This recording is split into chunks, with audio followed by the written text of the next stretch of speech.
오늘 우리에게 주시는 하나님의 말씀은 요한복음 21장 17절에서 24절입니다.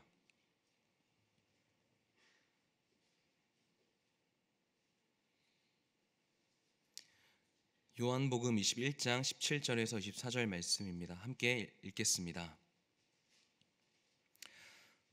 세 번째 이르시되 요한의 아들 시몬아 내가 나를 사랑하느냐 하시니 주께서 세 번째 내가 나를 사랑하느냐 하심으로 베드로가 근심하여 이르되 주님 모든 것을 아시오매 내가 주님을 사랑하는 줄을 주님께서 아시나이다. 예수께서 이르시되 내 양을 먹이라. 내가 진실로 진실로 내게 이르노니 스스로 띠띠고 원하는 곳으로 다녔거니와 내 팔을 벌리리니 남이 내게 띠띠우고 원하지 아니하는 곳으로 데려가리라. 이 말씀을 하심은 베드로가 어떠한 죽음으로 하나님께 영광을 돌릴 것을 가리키심이로라. 이 말씀을 하시고 베드로에게 이르시되 나를 따르라 하시니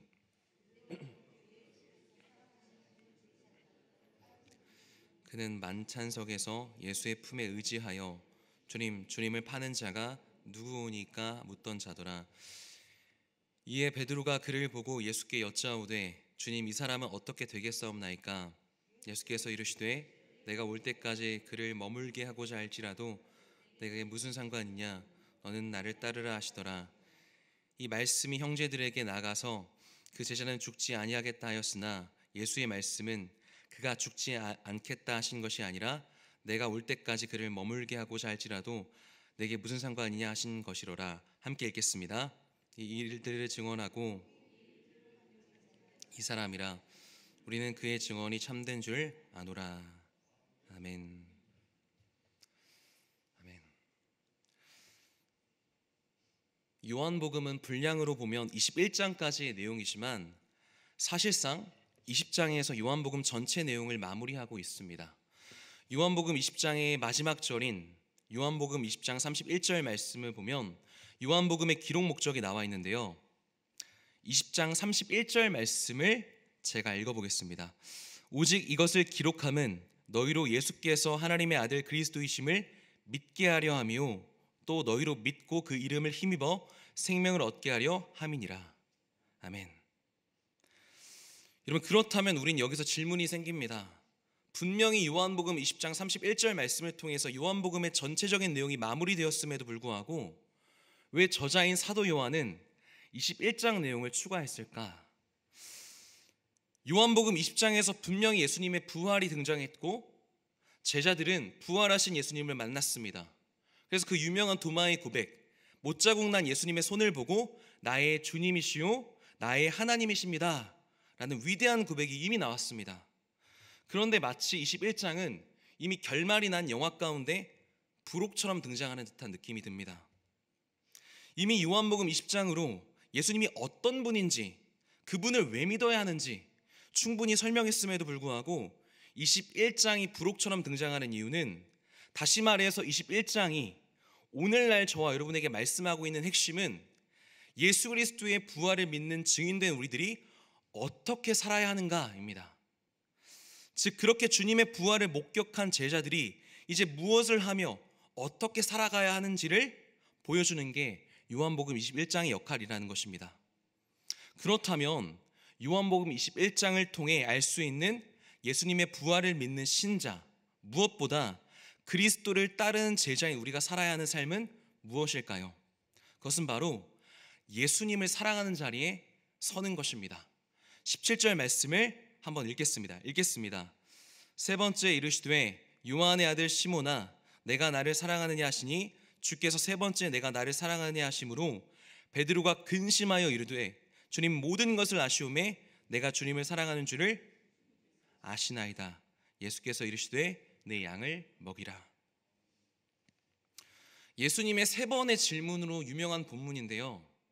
예수님을 배신한 가룟 유다와 다를 바 없이 베드로도 예수님이 신문 받으실 때 어쩌면 인간적으로 가장 도움이 절실히 필요한 그 자리에서 주님을 떠난 제자가 바로 베드로였습니다.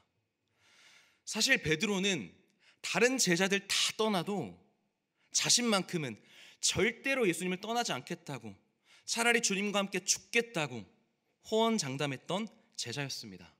그런데 계집종 앞에서 예수님을 세 번이나 저주 맹세 부인한 사람이 이 베드로였다는 거예요.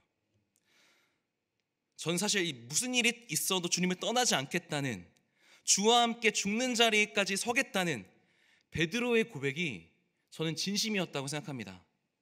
그 고백은 진심이었습니다. 왜냐하면요, 요한복음 6장에 보면 오병이어 사건 이후에 수많은 군중들이 예수님을 임금 삼으려고 한 적이 있었는데, 그때 예수님께서 하나님 나라에 대해서 자기 자신이 누구인지에 대해서 설명하시자 많은 군중들이 예수님을 하루아침에 다 떠나버립니다.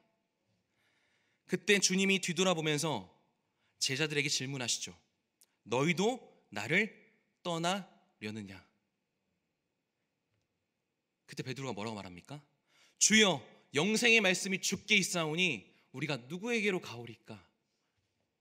영생의 말씀이 예수님께 있는데 우리가 누구에게로 가겠습니까? 이런 위대한 고백을 합니다. 그리고 로마 황제를 신이라고 굳게 믿는 가이사랴 빌립보라는 지방을 지날 때도 그 우상이 도사리고 있는 도심 가운데서 예수님께서 제자들을 향해 너희는 나를 누구라 하느냐? 라고 물어보셨을 때에도 주는 그리스도시요 살아계신 하나님의 아들이십니다 라고 고백했던 제자가 누구였습니까? 이 베드로였습니다. 그렇게 가장 완벽한 믿음의 고백을 했던 예수님의 수제자가 힘없는 여종 앞에서 예수님을 부인했습니다. 많은 사람들 앞에서 공개적으로 예수님을 모른다 해버렸습니다. 믿음에서 실패했습니다. 베드로의 문제점은 무엇입니까? 그의 믿음이 온전하지 않다는 것입니다. 이런 사람이 다시 사도가 될 수 있는가? 사랑하는 여러분, 베드로의 연약함이 사람을 낚는 어부로 부르셨던 예수님의 부르심을 좌절시킬 수 있습니까? 우리의 무능함과 우리의 연약함이 저와 여러분에게 있는 부족한 자질이 하나님의 부르심을 무효로 만들 수 있습니까? 그럴 수 없다는 것입니다. 로마서 11장 29절입니다. 하나님의 은사와 부르심에는 후회하심이 없느니라. 하나님은 어떠한 경우에도 우리를 향한 당신의 계획과 작정을 끝까지 이루시는 분이십니다. 인간의 결함이나 잘못으로 인해 하나님의 결정이 바뀔 수 없다는 거예요. 문제는 자격을 완전히 상실한 자가 어떻게 다시 양을 치는 목자, 사도로의 직분을 회복할 수 있는가입니다. 그 해답은 예수님의 질문에 있습니다. 여러분, 부활하신 예수님이 믿음에서 실패한 베드로에게 찾아가셔서 하셔야 할 세 가지 질문은 사실 무엇입니까? 믿음입니다. 너는 나를 믿느냐? 너의 믿음은 있기나 했느냐? 그러나 부활하신 예수님이 실패한 베드로에게 찾아오셔서 물으신 건 그 어떠한 자질도 믿음도 실력도 아닙니다. 세 번 다 무엇을 물어보셨습니까? 사랑입니다. 여러분, 왜 믿음에 실패한 베드로에게 믿음이 아니라 사랑을 물으실까요? 사랑이 믿음을 불지피기 때문입니다. 사랑이 있어야 믿음이 타오르는 거지, 사랑이 없는 믿음은 존재할 수가 없기 때문입니다. 여러분, 가나안 땅을 목전에 둔 이스라엘 백성들을 향해서 마지막으로 선포된 말씀도 결국 무엇이었습니까? 사랑입니다. 너는 마음을 다하고 뜻을 다하고 힘을 다하여 주 너희 하나님을 사랑하라. 사랑하는 여러분, 우리 가운데 누군가 아무리 엄청난 믿음의 고백을 했더라도 그 안에 하나님을 향한 사랑이 없으면 그 믿음의 시간이 지나면 다 없어집니다. 그러나 비록 지금 믿음이 연약할지라도 그 마음에 하나님을 향한 사랑이 있으면 그 믿음은 언젠가 타오르게 되어 있습니다. 반드시 성장하고 성숙하게 되어 있습니다. 우리의 믿음이 연약하여 넘어졌을지라도 하나님을 향한 사랑만 있으면 그 믿음은 반드시 회복될 것입니다. 여러분, 하나님을 향한 사랑이 없는 믿음은 외식입니다. 그분을 향한 사랑이 없는 신앙은 형식입니다. 내가 나를 사랑하느냐? 라는 똑같은 질문을 3번이나 하신 데에 대해서 많은 분들이 3번이나 예수님을 부인했던 베드로의 과오를 씻어주기 위함이라고 말합니다. 저는 그 말에 동의합니다. 그런데 수치심과 죄책감에 고개조차 들 수 없는 베드로에게 찾아오셔서 내가 나를 사랑하느냐? 라고 질문하시는 예수님의 질문은 사실 단순한 사랑의 확인만은 아닙니다. 사랑하는 여러분, 제게는 이 예수님의 질문이 너 나 사랑하니? 라는 예수님의 질문이 사실 내가 너를 얼마나 사랑하는지 알겠니? 라는 말로 들립니다. 왜 그럴까요? 사랑이 가지고 있는 독특성 때문입니다. 사랑이 가지고 있는 독특성 때문입니다. 그것은 바로 사랑하는 사람의 발걸음이 먼저 움직인다는 것입니다. 여러분, 연애를 할 때, 지금은 절대로 아니시겠지만 과거에 연애를 하실 때 어떻죠? 더 사랑하는 쪽에서 자꾸 발걸음이 향하게 되어 있습니다. 더 사랑하니까 자꾸 시선이 가는 것입니다. 바로 이러한 원리 때문에 더 많이 사랑하신 예수님이 베드로를 찾아오신 것입니다. 사랑으로 가득한 예수님의 발걸음이 제자들을 향한 것입니다. 사랑하는 여러분, 저와 여러분의 실패나 과오가 저와 여러분을 향한 그분의 사랑을 끊을 수 없습니다. 오늘도 세상 가운데 예수님의 증인으로서 합당한 삶을 살지 못해 괴로워하는 저와 여러분은 포기하지 않고 찾아오시는 그분의 발걸음이 있다는 사실을 믿으시기 바랍니다. 사랑하는 여러분, 우리가 예수님을 따를 수 있는 근거는 사랑입니다. 확실한 거 하나는 이 사랑은 그분을 향한 나의 사랑이 아니라 나를 향한 그분의 사랑입니다. 우리가 반복된 실패와 좌절에도 불구하고 다시 일어나야 하는 이유는, 일어설 수 있는 이유는 바로 여기에 있습니다. 저 여러분을 일으키는 것은요, 주님을 향한 우리의 사랑이 아니라 우리를 향한 그분의 사랑입니다. 그 사랑 알고 나면 누가 시키지 않아도 다시 그 사랑 알고 싶어서 믿음의 자리에 서게 됩니다. 그렇게 한 걸음 한 걸음 걷다 보면 어느 순간 제자의 자리에 서 있는 거예요. 그 사랑 알게 되면 그 사랑이 감격해서 우리도 사랑으로 반응하지 않을 수가 없는 것입니다. 주님의 사랑으로 가득한 그 사람, 시편 23편 다윗의 표현을 빌리자면 주님의 사랑으로 내 잔이 넘친다고 고백한 그 사람은 그 사랑에 사로잡혀 끝까지 믿음의 순례자로 살아가게 됩니다. 18절 19절 말씀을 다 같이 읽겠습니다. 내가 진실로 진실로 내게 이르노니 내가 젊어서는 스스로 띠뛰고 원하는 곳으로 다녔거니와 늙어서는 내 팔을 벌리리니 원하지 아니한 곳으로 데려가리라. 이 말씀을 하심은 베드로가 어떠한 죽음으로 하나님께 영광을 돌릴 것을 가리키심이로라. 이 말씀을 하시고 베드로에게 이르시되 나를 하시니.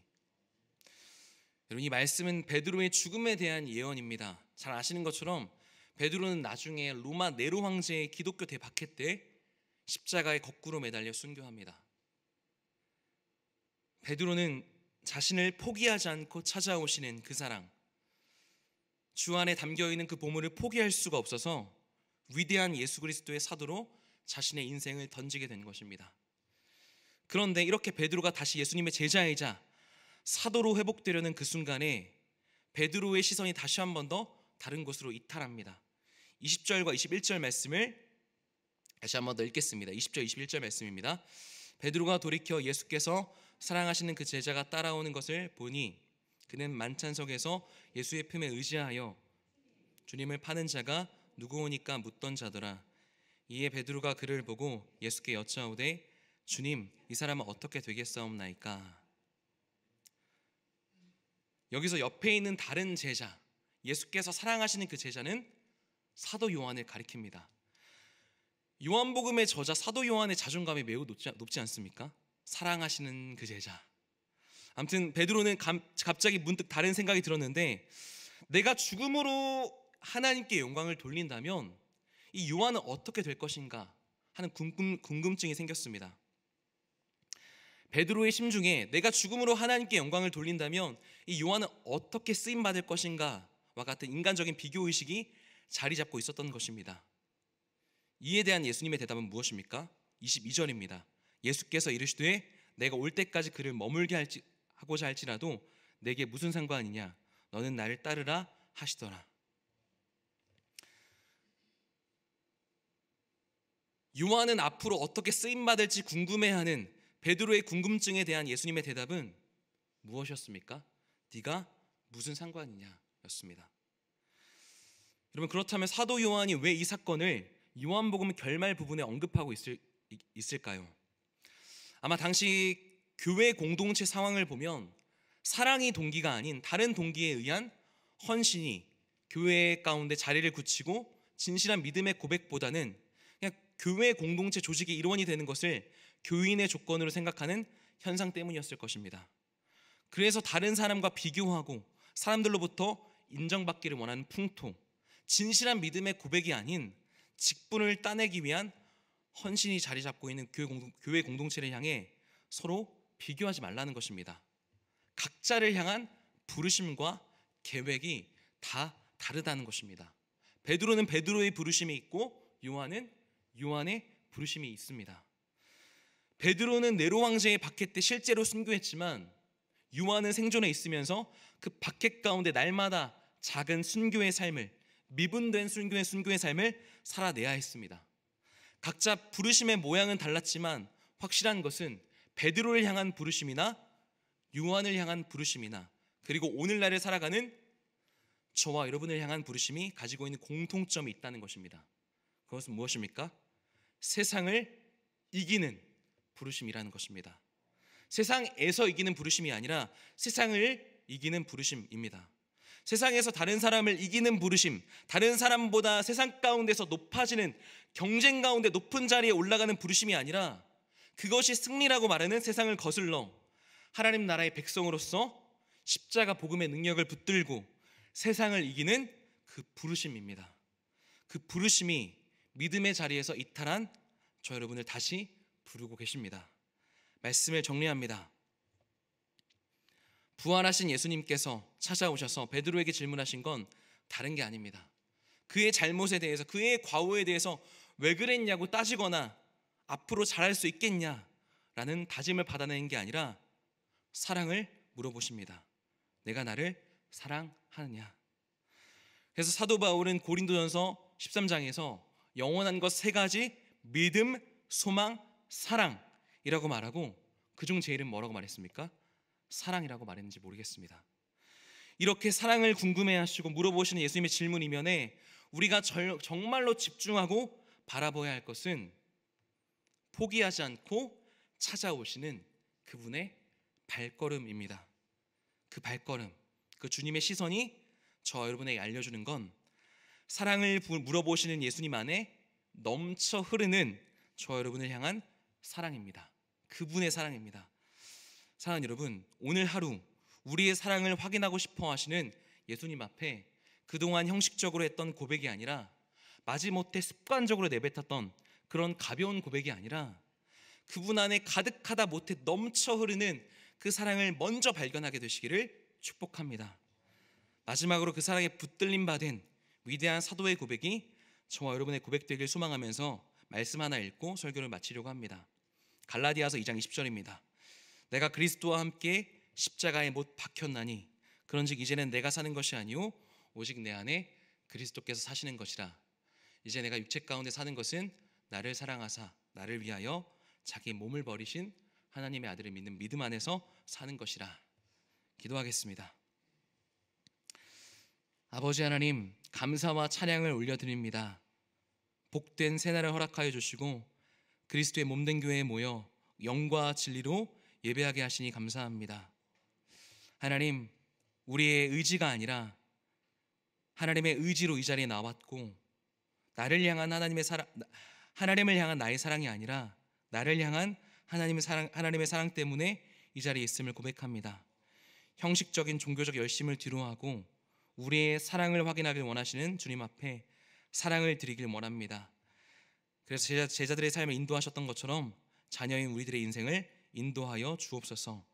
하나님께서 피로 사신 교회, 우리 베델교회와 모든 공동체를 통하여 함께 기도하고 함께 신앙으로 버팀이 되어 하나님의 은혜를 서로가 경험하는 우리 교회가 되게 하여 주시옵소서.